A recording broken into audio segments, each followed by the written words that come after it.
Okay, hello class. I want to show you a few pages from material for Calc 1 and for Calc 3 that I think will help visualize optimization in R2 and R3.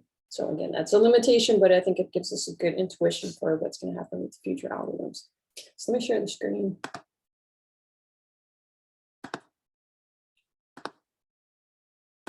All right, so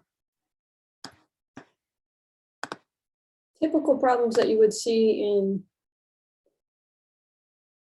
this is a classic sort of problem that you see in Calculus 1. Maximize some function of x and y and 1/2 x times y, x plus y equals 4. And you dealt with it then. You didn't think about the visualization, the geometry at all. You just did a very systematic algebraic thing. Again, usually you solve for y is 4 minus x, stuck it up here. So the function becomes a function of just x, 1/2 x times 4 minus x, find the critical points, find if those critical points are actually max, which is what you want. And what we can do though, if we actually, once you've learned a little bit of calculus 3, you know that this function f of x, y lives in R3. It's a saddle surface. Hopefully you recognize that. Or use a tech tool like Calcplot 3D. That's how I created these. Put in the surface. And then the constraint equation has a free variable. Z is free. So it takes that line x plus y equals 4 and extends it up to make a vertical plane. So the constraint equation here is this white one. So the surface in blue, we actually have to, we're constrained. We're not considering every point on the blue. We must be on the ones that intersect the vertical plane and the blue surface, which is this red parabola here. And so we want to actually find the max on that, and you can sort of eyeball it. Maybe it's somewhere about here. And what you've done in Calc 1, when you push the solved constraint into the objective, is you did something over here. This is the three-dimensional curve, which is actually the space curve from Calc 3. Or once if you handled it just in Calculus 1, you only lived in R2 your whole life. So it's actually this parabola here. And so you're finding the max of that. And let's just maybe look at a few more of these and also practice our classification, right? If we had this, there's the nonlinearity because of the x times y, even though the constraint is linear, the objective function is nonlinear. If any f or g are nonlinear, the problem is a nonlinear optimization. So single objective nonlinear optimization. Same thing here, another nonlinear. It's nonlinear in both the constraint and the objective. The 4xy is another saddle surface. That's the blue one. The x squared plus y squared equals 9 is a circle in R2. But when you extend that up, it creates a cylinder because Z is free. So you want the intersection of the blue saddle surface with the vertical cylinder, which creates this red space curve. In R3, it's this one. In R2, it's this. Same thing when you were pushing, you would solve for, say, y. Y is the square root of 9 minus x squared. Push that up here. So really you're solving f of x equals 4x times the square root of 9 minus x squared. Another surface, a hyperbolic surface in blue. The linear constraint makes a vertical plane. The intersection of this makes this sort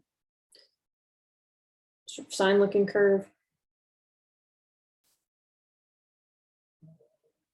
A couple more, linear objective, but a nonlinear constraint makes a nonlinear single objective NLP.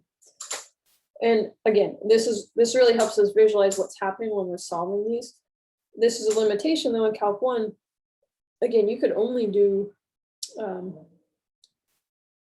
a function of x and y, and then you simplified that and dealt with it in R2. You could only have one constraint, and you never thought about the actual simple constraints or the main constraints. All right, so let's do one more screen share and talk about now in Calc 3 some things you might have seen.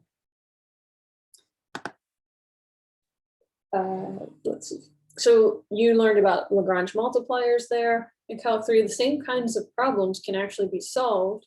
And I was just visualizing this surface here. Let's zoom in a bit. See a little better. Maybe a little bit. Once more. Same idea. So we have a constraint equation. This is an elliptic cylinder this time, a saddle surface, which was the gray one. We're intersecting. And what you're actually doing, let's see. a little hard to see these curves here. Maybe 250. Okay, so down at the bottom, this is showing when I talked about where we wanted in that problem to, what were we trying to do, maximize? Yes. Yeah, maximal error. So we wanted to maximize this problem. And so what's graphed here is the constraint equation in R2, which is just the ellipse 9x squared plus 16y squared equals 144. And then this is a particular level curve, the objective function forced to be 12. And this is a suboptimal value because we can improve. We can actually get another feasible solution is when the objective function takes on the value 16. We're still not optimal. And what we're doing is we just keep pushing those level curves until they barely touch, they intersect the feasible region. And this is, again, the optimal value is 24. This is the best. If you push it a little bit too far, you're no longer feasible, infeasible for us.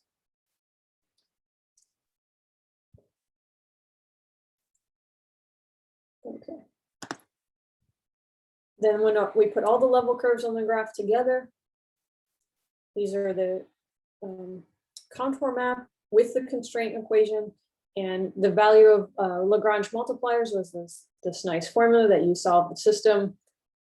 The gradient of the objective function and your constraint have to be pointing in the same direction. So here is a, these are the level curves, and when we're perpendicular to those, we're pointing in the direction of the gradient. That's the direction of steepest ascent, so that's the gradient of f. And then your constraint equation here, g, if you take the gradient of that, you're also pointing in the same direction, right? A gradient over here would point that way, a gradient over here that way, a gradient here, but here we're pointing in the same direction as the level curves. And that's why the method of Lagrange multipliers works. Lagrange multipliers actually extend. We don't have to have a system f of xy. We could have a system f of xyz all the way up to x1 up to xn. The system you're solving then becomes very difficult. The other value of Lagrange multipliers over things from Calc 1 is that you could have several constraints. So this is a method that's getting closer. It's better than what we did in Calc 1. We can solve more general problems, but we're still limited. And so we're ultimately going to take some of these ideas here and there, we'll use them. But for the most part, we're going to have to develop new things with improving search in chapter 3, simplex in chapter 5, hill climbers in chapter 7. Okay, so I hope that those visualizations help. If you haven't used, and most of these are created by Tech Tools, so CalcPlot 3D is a good one to check out. Some tutorials on it, it's very user-friendly too.